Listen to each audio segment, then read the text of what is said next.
Bab 1. Kamar yang salah. Sebuah resort mewah di kawasan pegunungan. Udaranya sejuk, pemandangan hijau memanjang.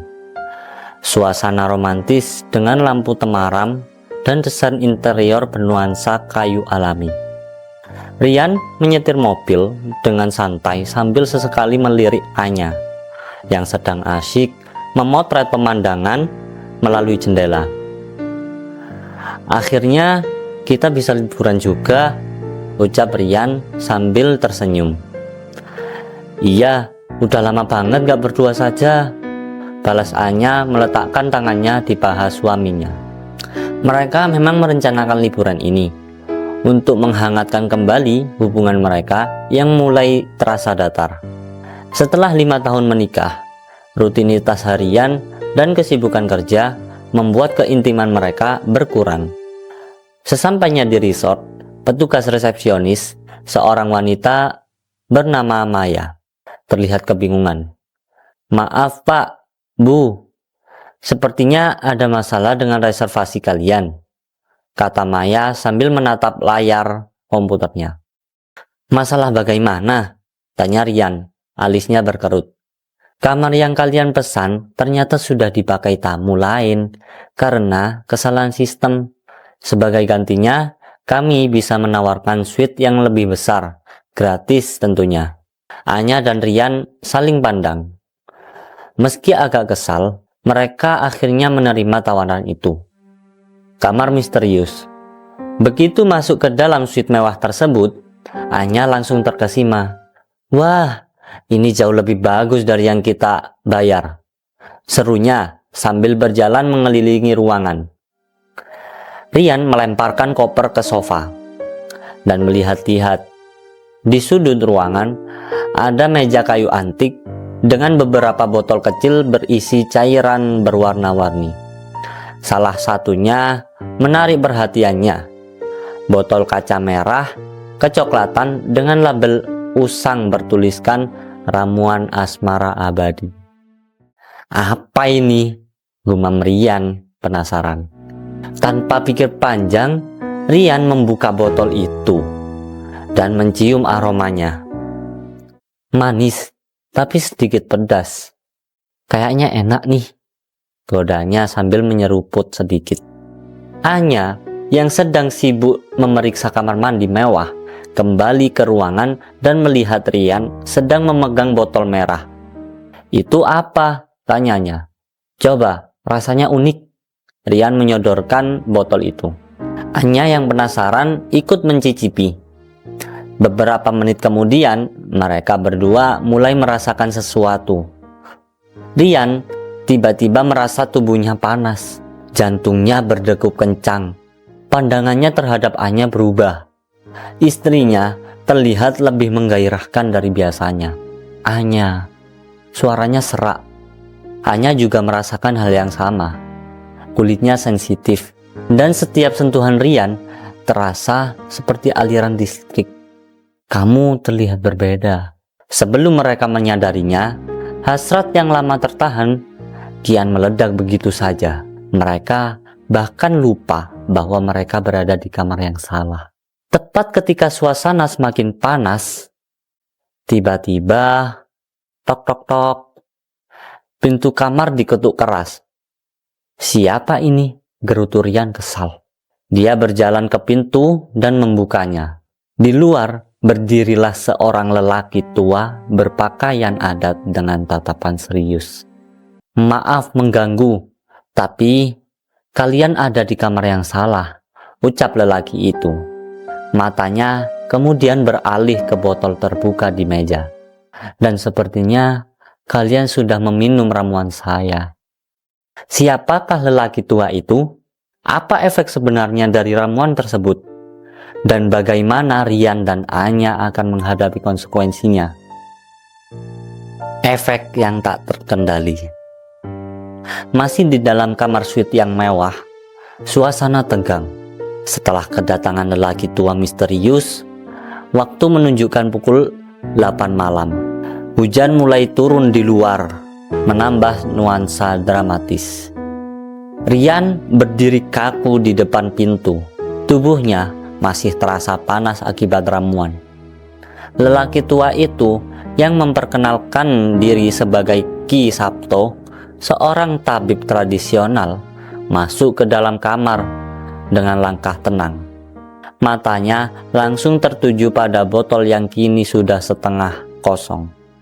"Ini bukan main-main, Nak," suara Ki Sabto berat. "Ramuan itu sebetulnya belum boleh diminum sembarangan." Anya yang masih duduk di tepi tempat tidur dengan wajah memerah bertanya, Apa efek sampingnya?" Ki Sabto menghela nafas. "Jika tidak dinetralisir, energi tubuh kalian akan terus menggebu-gebu. Bisa berbahaya bagi jantung." Rian mengerutkan kening. "Tapi aku justru merasa sangat bertenaga." "Sekarang iya, tapi besok, lusa, kalian akan merasakan kelelahan, bahkan bisa kolaps." Ki Sabto menjelaskan bahwa ramuan itu adalah warisan leluhurnya, dibuat dari akar langka yang hanya tumbuh di hutan belantara. Ia sedang mengujinya untuk riset pengobatan tradisional, bukan untuk disalahgunakan seperti ini. "Kalian harus menemukan penawarnya sebelum fajar," kata Ki Sabto. "Jika tidak, efeknya akan semakin sulit dikendalikan." "Di mana kami bisa mendapatkan penawarnya, Bapak?" tanyaannya panik. "Ada satu tempat, tapi kalian harus berhati-hati." Ki Sabto memberikan secari kertas dengan peta sederhana menuju hutan kecil di belakang resort. Di sana, katanya, ada sebuah pondok tua, tempat ia menyimpan bahan-bahan herbal. Cari bunga keemasan yang mekar hanya di tengah malam. Rebus dengan air murni, lalu minum sebelum matahari muncul, pesannya. Namun, sebelum sempat menanyakan terlebih jauh, tiba-tiba, bring! Telepon di kamar berbunyi. Rian mengangkatnya. "Selamat malam, Pak. Maaf mengganggu. Tapi sepertinya ada kesalahan. Kamar itu seharusnya kosong untuk pembersihan. Apakah Anda bisa pindah ke kamar lain?" Suara resepsionis terdengar cemas. Rian dan Anya saling pandang. Mereka tidak bisa pergi sekarang. Mereka harus menemukan penawar itu. Dengan cepat, mereka berpura-pura setuju untuk pindah kamar. Tapi begitu petugas pergi, mereka segera menyiapkan diri untuk menyelinap ke hutan. "Kita nggak punya banyak waktu," desis Rian sambil memakai jaket. "Kita nggak punya pilihan." Anya mengangguk, meski raut wajahnya masih khawatir. "Apa yang kita bisa percaya dari orang tadi? Kita nggak punya pilihan." Mereka akhirnya berhasil keluar dari resort tanpa menarik perhatian. Namun, begitu masuk ke dalam hutan, suasana langsung berubah mencekam. Angin berdesir, ranting-ranting patah di bawah kaki mereka, dan suara binatang malam membuat Anya menggigil. "Aku nggak suka ini," kata Anya. Tiba-tiba, Rian menarik Anya bersembunyi di balik pohon. Dari kejauhan, sosok hitam terlihat bergerak di antara pepohonan. "Siapa itu?" Anya berbisik ketakutan. Rian menahan nafas. "Aku nggak tahu, tapi sebaiknya kita hindari." Siapakah sosok misterius di hutan itu? Apakah mereka benar-benar bisa menemukan bunga keemasan sebelum fajar? Atau justru ada bahaya lain yang mengintai? Kita nggak tahu. Rahasia bunga keemasan. Tengah malam, di dalam hutan belakang resort, cahaya bulan tersaring menuju dedaunan lebat, menciptakan bayangan-bayangan misterius. Suara jangkrik dan desau angin menambah suasana mencekam. Rian menahan nafas. Akhirnya, Anya lebih dalam ke balik semak Sosok hitam itu bergerak pelan, seperti sedang mencari sesuatu. "Apa itu menjaga hutan?" bisik Anya. Jarinya mencengkram lengan Rian. "Aku nggak tahu, tapi sepertinya dia nggak sendirian," balas Rian dengan suara rendah. Beberapa detik kemudian, sosok itu menghilang di balik pepohonan. Rian menghela nafas lega. Tapi sebelum mereka sempat bergerak, krak! Sebatang ranting patah di dekat mereka. Anya nyaris berteriak. Tapi Rian cepat menutup mulutnya. "Diam," desisnya. Dari arah berbeda, muncul sosok kedua. Lebih pendek, tapi dengan gerakan lincah. Kedua sosok itu berkomunikasi dengan bahasa isyarat yang tidak mereka ketahui. Setelah yakin sosok-sosok itu pergi, Rian dan Anya melanjutkan perjalanan dengan lebih hati-hati. Peta dari Ki Sabto menunjukkan mereka harus menyeberangi sebuah sungai kecil sebelum mencapai pondok. "Itu dia." Anya menunjuk ke arah cahaya samar di kejauhan. Sebuah pondok kayu tua berdiri di tengah lapangan kecil, dikelilingi oleh tanaman-tanaman aneh. Ada bau harum yang kuat, seperti campuran rempah dan bunga. Begitu mereka mendekat, sebuah suara tiba-tiba membuat mereka kaget. "Berhenti!" Seorang wanita tua dengan rambut putih dan panjang muncul dari balik pohon. Matanya tajam, mengenakan kalung dari biji-biji aneh. "Ki Sabto mengirim kami," Rian cepat-cepat menjelaskan. Wanita itu mengamati mereka dari atas ke bawah. "Kalian yang minum ramuan asmara abadi?" Anya mengangguk. "Kami butuh bunga keemasan untuk penawarnya." Wanita tua itu tertawa pendek. "Hahaha. Banyak yang mencari bunga itu, tapi tidak semua layak mendapatkannya."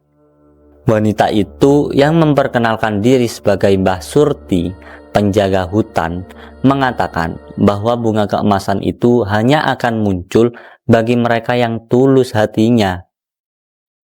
"Jika kalian hanya ingin memuaskan nafsu, bunga itu tidak akan muncul," katanya. "Lalu bagaimana kami akan membuktikan ketulusan kami, Nek?" tanya Rian frustasi. Mbah Surti tersenyum.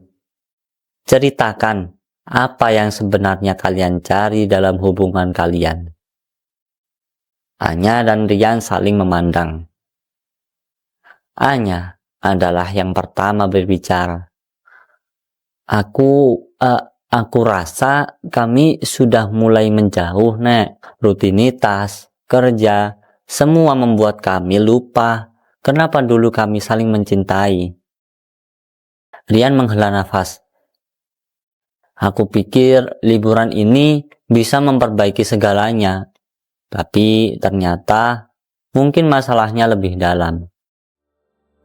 Mbah Surti mengangguk pelan. "Ramuan itu hanya akan memperbesar apa yang sudah ada dalam hati kalian.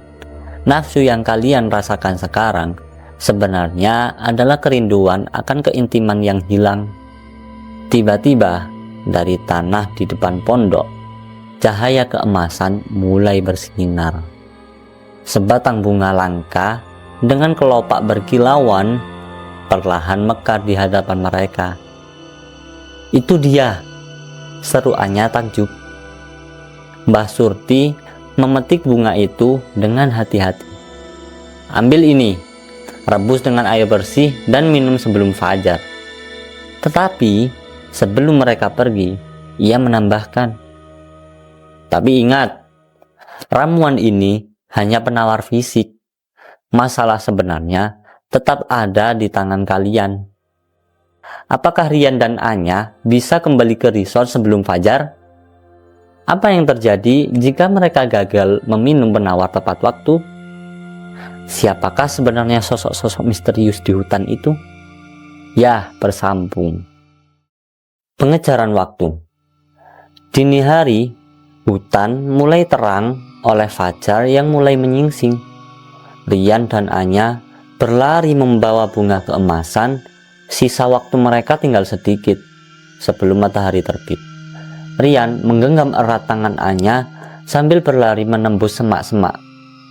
"Ayo cepat, kita tinggal punya waktu kurang dari 1 jam," teriak Rian. Nafasnya tersengal. Anya mengangguk, berusaha menahan sakit di kakinya yang sudah lelah. Di kejauhan, suara sirine resort terdengar. Sepertinya ada pencarian tamu yang hilang. Tiba-tiba, dari balik pohon muncul 2 petugas resort dengan senter besar. "Berhenti, kalian tamu yang kabur dari kamar suite ya?" teriak salah satunya. Rian langsung menarik Anya bersembunyi di balik batang pohon besar. "Kita nggak bisa ketahuan sekarang," bisiknya. Anya melihat ke arah bunga keemasan di tangannya. "Kalau kita ditangkap, nggak sempet buat penawarnya." Rian mengambil keputusan cepat. "Aku akan mengalihkan mereka. Kamu lanjut ke resort dan siapkan rebusan bunga itu," katanya sambil memberikan kunci kamar cadangan pada Anya. "Tetapi percaya sama aku akan menyusul." Sebelum Anya bisa protes, Rian sudah melompat ke arah lain, sengaja membuat keributan. "Hei, siapa di sana?" teriak penjaga. Penjaga pun berlari mengejar Rian. Dengan jantung berdebar kencang, Anya meneruskan lari ke arah resort. Begitu tiba di area belakang dapur, ia melihat teko listrik di meja karyawan. "Ini harus cukup," gumamnya mengambil air mineral dan merobek-robek bunga keemasan ke dalam cangkir. Tangan Anya gemeter saat menuangkan air panas. Bau harum menyebar, tapi waktu terus berkurang. Cahaya jingga mulai muncul di ujung langit. Sementara itu, Rian berhasil menjauh dari penjaga, tapi tersandung akar pohon dan jatuh ke dalam parit kecil. Kakinya terkilir. Sial. Dia mencoba berdiri, tapi sakitnya terlalu tajam. Dari kejauhan, suara penjaga semakin dekat. Di dapur, Anya melihat jam di dinding. Pukul 5:29. Matahari akan terbit sebentar lagi. Dengan panik, ia meneguk rebusan itu. Rasanya pahit tapi hangat. Efeknya langsung terasa. Tubuhnya yang panas mulai mereda. "Rian, di mana dia?"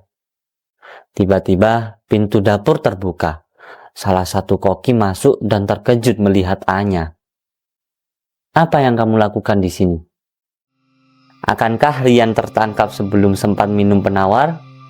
Apa yang terjadi jika hanya satu dari mereka yang netral dari efek ramuan? Bagaimana reaksi pihak resort setelah mengetahui ulah mereka? 2 hati, 1 keputusan. Pagi hari di resort, suasana mulai ramai dengan aktivitas tamu dan staf. Matahari sudah terbit, tapi krisis belum berakhir. Anya berdiri di depan manajer resort, Pak Hendra, yang wajahnya masam. "Jadi, Anda mengaku masuk dapur tanpa izin hanya untuk membuat teh herbal?" tanyanya sambil memeriksa cangkir kosong bekas bunga keemasan. "Saya benar-benar minta maaf, Pak. Ini keadaan darurat," jawab Anya dengan tangan berkeringat. Dari jendela, ia melihat 2 petugas membawa Rian yang pincang menuju lobi. Jantungnya berdebar-debar. Dia belum sempat minum penawar. Rian terlihat pucat. Keringat dingin mengucur deras. Efek ramuan mulai berbalik menjadi racun. Denyut nadinya tidak teratur. Nafasnya pendek-pendek. "Kami harus bawa dia ke klinik," seru salah satu petugas. Anya langsung berlari mendekat. "Tunggu, dia hanya butuh, istrinya sudah stres, biarkan dokter yang menangani," bisik seseorang. Dengan gerakan cepat, Anya merogoh saku Rian. Masih ada sisa bunga keemasan yang terjatuh sebelumnya. Tanpa pikir panjang, ia meremasnya langsung ke mulut Rian. "Apa yang Anda lakukan?" teriak Pak Hendra. "Ini obatnya, lihat saja." Beberapa detik berlalu. Lambat laun, warna wajah Rian kembali normal. Berbohong cepat. "Kami punya kondisi medis khusus." Rian berbohong cepat. "Ini semacam alergi akut. Istri saya punya obat darurat." Pak Hendra masih curiga. "Lalu kenapa kalian kabur dari kamar dan merusak tanaman di hutan?" "Karena saya panik, lihat sendiri, reaksinya tiba-tiba." Rian memainkan peran. Setelah negosiasi alot plus denda kerusakan, mereka akhirnya dibolehkan kembali ke kamar baru. Dalam kesendirian, Anya memeluk Rian erat. "Kita hampir kehilangan segalanya hari ini, tapi untungnya kita selamat." Rian menatap dalam-dalam. "Dan sekarang aku tahu, kita masih punya chemistry yang kuat, bahkan tanpa ramuan aneh." Mereka tertawa lepas, lalu saling mendekat. Hahaha. "Tok tok tok. Room service. Permintaan sarapan Anda sudah datang." Di rumah mereka, Rian memeluk Anya dari belakang sambil melihat hasil tes kehamilan positif. "Ternyata kita nggak butuh ramuan untuk punya baby fever juga ya," goda Rian. Anya mendorongnya sambil tertawa. "Dasar. Tapi aku senang kita melewati semua itu." Pagi hari di klinik resort, suasana tegang, namun perlahan mulai mereda. Rian terbaring di tempat tidur dengan infus. Sementara Anya duduk di sampingnya dengan wajah lelah namun lega. Dokter resort memeriksa tekanan darah Rian yang perlahan stabil. Denyut jantung sudah normal. Tadi memang ada gejala overdosis stimulan herbal, tapi sekarang sudah terkendali, ujar dokter kepada Anya. "Terima kasih dok," jawab Anya sambil menggenggam tangan Rian. Rian tersenyum lemah. Maafin aku bikin repot." Manajer resort, Pak Hendra, masuk dengan ekspresi serius. "Kami menemukan kamar suite dalam keadaan berantakan. Ada kerusakan kecil dan kehilangan beberapa barang," katanya sambil menunjuk berkas. Anya segera menjelaskan, "Kami bersedia ganti rugi. Itu murni kecelakaan karena suami saya sakit mendadak." Setelah negosiasi, mereka sepakat membayar denda dan menandatangani pernyataan tidak akan mengulangi pelanggaran. Di balkon kamar mereka yang baru, Rian dan Anya menikmati teh hangat. "Aku pikir kita cuma butuh liburan biasa. Ternyata malah kacau begini," canda Rian mencairkan suasana. Anya tertawa kecil. "Tapi aku senang akhirnya kita bisa ngobrol seperti ini. Sudah lama kita nggak benar-benar bicara." Mereka pun berdiskusi tentang kejenuhan dalam pernikahan, kesibukan kerja, dan pentingnya meluangkan waktu berdua. "Aku janji, aku bakal lebih perhatian," ujar Rian tulus. "Aku juga. Mulai sekarang, weekend kita khusus untuk berdua saja. Nggak ada kerjaan, nggak ada yang gangguin," tambah Anya. Mereka bersepakat untuk date night rutin setiap minggu, kemudian mematikan gadget saat waktu berdua, dan liburan pendek tiap 3 bulan sekali. Saat packing untuk pulang, Anya menemukan nota dari Ki Sabto di saku jaket Rian. Ramuan itu hanya cerminan hati kalian. Jika kalian menemukan kembali api cinta tanpa bantuannya, itu artinya kalian di jalan yang benar. Rian mengangguk. Dia benar. Kita nggak butuh ramuan untuk mengingat kenapa kita dulu saling mencintai. 6 bulan kemudian, Rian dan Anya duduk di teras rumah mereka yang baru, menikmati pagi dengan pancake buatan sendiri. Masih mau weekend ini kita ke gunung lagi? Tanya Rian. Boleh, asal nggak nyari-nyari ramuan aneh deh, jawab Anya sambil menyodorkan sirup maple. Mereka tertawa, dan kali ini tanpa bantuan apapun. Rian mencium Anya dengan penuh kasih sayang. Tamat.